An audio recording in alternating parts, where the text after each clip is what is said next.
Well, earlier today, people from across the county gathered for another meeting of the Homeless Coalition. That's right, John, and they had plenty to discuss with a lot of ideas that are being shared. Let me tell you more. This session, we've taken all the feedback that we developed we collected in the first two sessions, and we've made an effort to develop sort of a structure of how we might be able to answer the questions of what are we going to do next, what are the strategies. They went over some of the data collected regarding homelessness and what that means to the people reading it. In the Lower Valley, two of the cities that have the greatest population of homelessness is Toppenish and Wapato.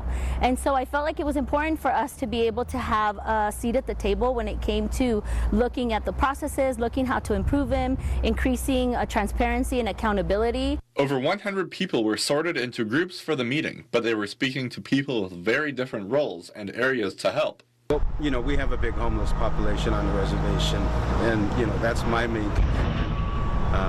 We do a lot for our homeless people, but yeah, of course, it's still there, and it's something that needs to be addressed. There is no one solution to help out people experiencing homelessness, but investing in the right resources can help.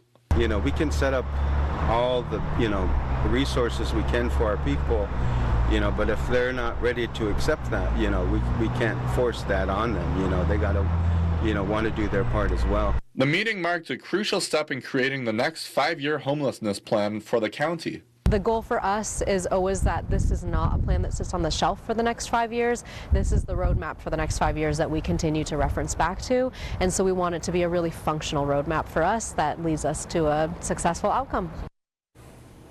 County employees will be taking the next few months to draft the 5-year plan, which will be presented to the coalition in mid-August. JKO?